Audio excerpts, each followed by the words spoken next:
Bem, gente, esse capítulo ele é de suma importância, né? Esse capítulo ele cai bastante na maioria dos vestibulares. Ele tem um pouco de ligação com a biologia, né? Com a biofísica do olho, e ele é de simples compreensão. Ele não é dos mais difíceis da óptica, então é um assunto que você tem que se dedicar, aprender direitinho sobre as ametropias, entender direitinho e operacionalizar as questões, porque a incidência dele é em tudo que é vestibular. Então vamos aprender um pouquinho sobre a anatomia básica do olho. Por que eu chamo de básica? Porque eu vou falar aqui da parte que interessa para a física, né? Então, em primeira instância aqui, nós vamos ver aqui as pálpebras, que são essas películas, né, que tem o poder de se movimentar para causar aqui a proteção barra lubrificação dessa parte anterior aqui do olho, nessa primeira parte por onde a luz entra no olho. Em seguida nós temos a córnea. As estruturas que estão de caixa alta são extremamente importantes. Ela é uma lente, gente, tá? Ela é uma lente convergente. Nosso olho não tem lentes divergentes naturalmente falando. Nós temos a íris que dá coloração ao nosso olho e no centro, regulando a passagem de luz para o interior do olho, nós temos a pupila. A câmara anterior, que é um espaço entre essas estruturas, o corpo ciliar, que é uma musculatura, tá? Essa musculatura ela é capaz de fazer um trabalho que nós vamos já ver porque que ela está aí. E nós temos o cristalino. Cristalino é uma segunda lente convergente. E o porquê que o olho tem duas lentes convergentes? Porque a córnea, pessoal, ela vai ter distância focal fixa. A córnea ela não varia de distância focal. Já o cristalino, pessoal, ele vai ter distância focal variável, tá? A distância focal dele varia. E quem provoca essas variações é o corpo ciliar. Essa musculatura é capaz de modificar a curvatura do cristalino. E de acordo com a aula dos fabricantes, né, de lentes, quando você modifica a curvatura, você modifica o grau. E para que ele faz isso? Para manter a imagem no fundo do olho, que a gente chama de acomodação. Processo que a gente vai ver detalhadamente aqui no Partiu Medicina, tá bom? Então, o que mais que nós vamos ter aqui no desenvolver desse tema, né? Nós vamos ter ainda a retina, que é essa capa amarelada. A gente se concentra mais nessa região dela aqui, do final aqui do olho, tá? Porque a imagem vai ter que se formar no fundo do olho. Nós vamos ter a esclera, que é essa parte branca do olho, ela é envoltória praticamente no olho todo, livrando só esse começo, que é o começo da córnea, né? Coroide, que é uma região de irrigação, ponto cego, que é o início ali do nervo óptico, e a fóvea, né, que é o local onde vai ter umas células que são responsáveis pela visão da gente em cores, que são os cones, né? E também os bastonetes. Eles ficam nessa região aqui, basicamente. A base que me interessa é essa. O nervo óptico causará uma comunicação com o córtex visual, tá, gente? Então tá aqui as principais estruturas, as que os vestibulares gostam de falar delas, basicamente é a retina, né? Os vestibulares também gostam de citar a córnea. Cirurgia de correção é feito muito na córnea, né, por ser a região mais acessível do olho. Cristalino também, que é uma lente. E a própria pupila, que é a região de entrada da luz, né, que pode ser regulada, né, que deve ser regulada. Não confundam, gente, acomodação visual com adaptação visual. Acomodação visual é a capacidade que você tem de ver de longe e de perto, de acomodar a imagem lá no fundo do olho, na retina. Adaptação visual é a capacidade que você tem de enxergar no claro e no escuro devido à variação do diâmetro da pupila, coisa que ocorre de maneira mais involuntária, mas é possível fazer treinamento para isso também. Falando aqui de acomodação visual, é um mecanismo fisiológico que permite a adaptação necessária para que se tenha uma visão nítida a diversas distâncias, né? Então nós vamos definir dois pontos muito importantes. O mais próximo que a gente pode enxergar, nós vamos chamar de PP, ponto próximo, e o mais longe que a gente pode enxergar, que nós vamos chamar de ponto remoto, tá? Esses pontos eles são definidos, gente, como uma média no ser humano, tá? O mais próximo é 25 centímetros, a gente deve usar em metro, e o mais longe é infinito. Vale salientar que esse infinito aqui, gente, ele não é que você pode olhar no infinito, tá? É um infinito comparativo, são alguns metros em relação ao tamanho do olho. É infinitamente maior do que o tamanho do nosso sistema óptico, né? Se você for olhar aqui, ó, e se você for atribuir valores, você vai perceber que isso aqui é 0,25, isso aqui é infinito. Isso quer dizer que um olho normal, ele tem que ter o poder de variar de grau de 1 sobre 0,25, né, para botar em metros, menos 1 sobre o infinito. Isso é exatamente 4, né? 4 dioptrias. Então o olho, para ver de perto e ver de longe, se você não tem um defeito da visão, né, ele tem o direito de variar de 4 dioptrias. Ele varia de 4 graus. Tudo isso é para manter a imagem nessa regiãozinha aqui, ó, no fundo aqui na retina, tá certo? Então é isso que nós fazemos, e esses pontos, gente, é bom que vocês memorizem, né? E tá aí as definições desses pontos, né? Ponto próximo é o ponto para o qual você conjuga uma imagem nítida com o máximo esforço de acomodação. Isso quer dizer que essa musculatura vai estar trabalhando ao máximo quando você tenta enxergar uma coisa de perto. E o ponto remoto você tem o mínimo esforço, né? Ela vai estar totalmente relaxada para ver de longe. Claro que a pessoa míope vai pensar assim, vixe, para ver de longe eu faço o maior esforço. Mas lembre-se que eu não estou falando de olhos que precisam de lentes auxiliares, né? Eu estou falando de olhos considerados padrão. Essa é a visão aí para quem não tem nenhuma ametropia. Defeitos da visão são chamados na física de ametropias. Mas como é de fato esse mecanismo, né? É muito importante que você o compreenda. Mas como é de fato esse mecanismo, né? É muito importante que você o compreenda. Tá aqui a esclera, né? Parte branca do olho. Dentro nós temos um líquido chamado humor aquoso. Aí eu representei a córnea, representei também o cristalino, a íris ali, a pupila e a musculatura, né? Que segura aí o cristalino, né? Que pode fazer modificações de curvatura no cristalino. Corpo ciliar, né? Que são esses músculos, a região desses músculos. Aí nós temos o eixo óptico, né, pessoal? E eu vou colocar um objeto aqui, ó, traçando aquele famoso raio que passa no centro da lente, né? E não sofre desvio. Lembrem-se que isso aqui é um conjunto de lentes. Eu estou considerando que o centro é bem na pupila, tá? Se formará uma imagem lá no fundo do olho. Tem outros raios, né? Eles vão passando, eles vão se focalizar na retina. Se a sua visão é perfeita, o foco dela deve ser em cima da retina. Acontece que se você afastar esse objeto, nós temos aquelas equações, lembra? 1 sobre F, 1 sobre P, 1 sobre P'. Em tese, quando você afastasse esse objeto, a imagem deveria afastar, né, gente? Então, toda essa interpretação da imagem vai estar aqui no córtex visual, mas ela é formada aqui no fundo do olho, né? Então, acontece isso aqui, ó, objeto ali, né? E a imagem formada lá no fundozinho da retina. Aconteceria isso, tá? E a interpretação que a gente dá para isso é essa que você está vendo aqui na frente da minha simulação. Deixa eu voltar para você ver. Você vê nitidamente porque a imagem está em cima da retina, né? Mas quando você afasta, ó, se a tua musculatura ciliar não trabalhasse, certo? Se o teu cristalino mantivesse o formato dele, você ia ver borrado, gente, tá?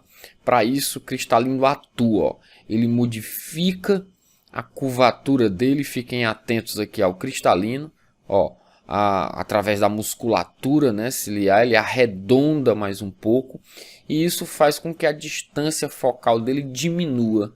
Então ele traz de volta para a retina, tá? E você volta a enxergar novamente. Perceba aqui, ó, a imagem borrada, né, voltando ao normal, né? Claro que isso é feito concomitantemente. Eu fiz separado, né?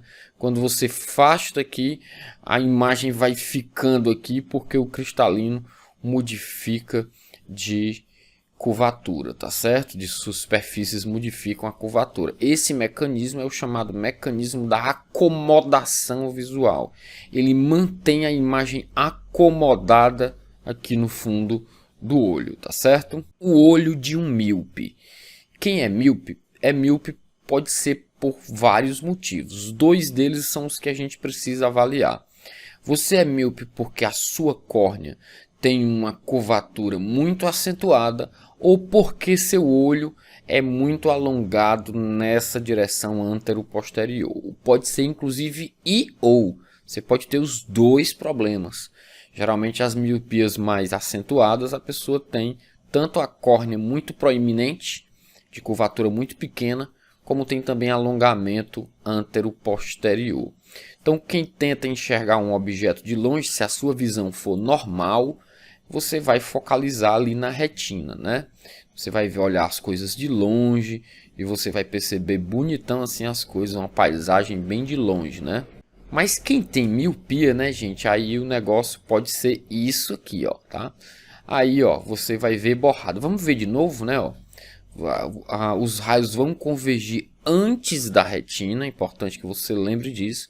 Nos míopes, os raios convergem, focalizam antes da retina, né? E você vai ver borrado de longe, né? Quem é míope está se identificando aí com a aula, né? Ele enxerga mal de longe, ele enxerga bem de muito perto, né? Mas de longe ele enxerga mal. Ele vai precisar de uma lente divergente, porque o olho dele, o sistema óptico dele tem excesso de convergência. Então ele é muito positivo. Você bota uma lente negativa para dar um desconto, né?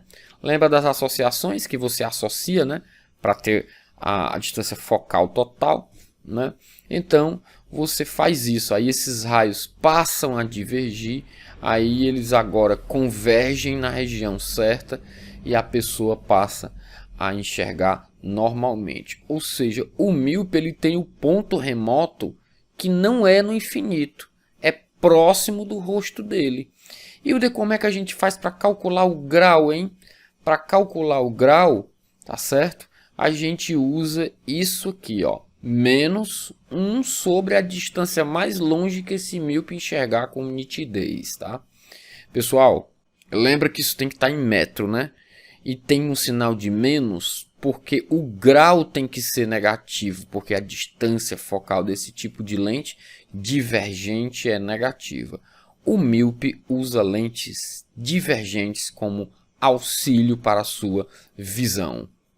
Aí eu acabei de explicar isso, né?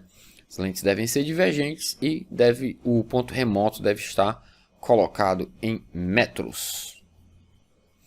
Olha só alguns dos sintomas, né, do míope. Tá vendo aí, ó, as folhinhas caindo, né, borradas de longe, mas quando passam dentro da lente aí do míope, ela corrige essa visão para longe. Eu não gosto de usar a palavra corrige, eu gosto de usar auxiliam a visão, porque a correção mesmo é feita mediante cirurgia, né? Então, gente, alguns dos sintomas são a visão embaçada para longe, dificuldade para identificar objetos à distância, que é a mesma coisa, né? Dirigir à noite pode ser ruim, assistir TV também, ler as fontezinhas, né? As legendas pode ser ruim. A visão melhora um pouco fechando parcialmente os olhos, porque você evita aqueles raios muito distantes do eixo óptico, né? O raio, quanto mais perto do eixo óptico, mais paralelozinho ele fica, né? Quanto mais paralelo ele fica, menos desvio ele sofre, né?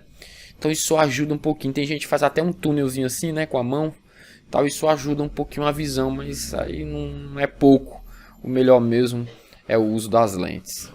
Identificando um míope por mera observação. Eu botei um bem exagerado aqui. Nós já vimos isso nas aulas de lentes, mas eu vou repetir. Isso acontece porque a lente divergente ela gera uma imagem virtual direita e menor, né? Então, através do olho, você vai ver uma redução das dimensões ópticas das pessoas que são míopes, né? Por esse motivo, tá certo? Então, é isso que acontece, ó. Você bota aqui o olho do míope, né? E quando ele usa o óculos, acontece isso porque essa lente divergente só é capaz de gerar uma imagem virtual direita e menor. A receita de um míope. A receita de um míope ela tem que ser preenchida somente aqui, tá, gente? Ó, tem que ser lente esférica, tem que vir um sinal negativo nela, indicando que essa pessoa tem miopia. Lente cilíndrica não é para quem tem miopia. A lente esférica é para quem tem miopia ou hipermetropia.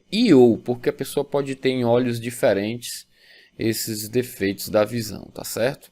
Então tem que vir preenchido essa linhazinha aqui, essa coluna, né? Se for nos dois olhos, vem aí o preenchimento nos dois casos. Nesse caso, essa pessoa para o olho esquerdo, ela tem um grau assim um pouco mais elevado. O olho do hipermétrope. Quem é hipermétrope, gente, tem uma dificuldade diferente, toda ao contrário do míope. Por isso que é legal você aprender o míope. A pessoa que é hipermétrope, ela não consegue ler um texto desse aqui, ó, de perto assim não. Ela vai afastar assim, né, para poder ler, porque como é tudo ao contrário do míope, o ponto próximo dela tem um problema, tá? Ela focaliza depois, tá? Aqui a pessoa com o olho normal, ela vai focalizar esse texto de perto normalmente. Mas quem é hipermétrope, ou tem a córnea muito plana, tá? Uma curvatura, um raio de curvatura maior, ou tem achatamento antero-posterior ou alongamento na vertical, né? Pode-se pensar dessa maneira. Na verdade, né, gente? Pode ser as duas coisas, né? Então, olha só, vou voltar um pouquinho para você ver aí a sensação do hipermétrope. A pessoa está normal aqui, né?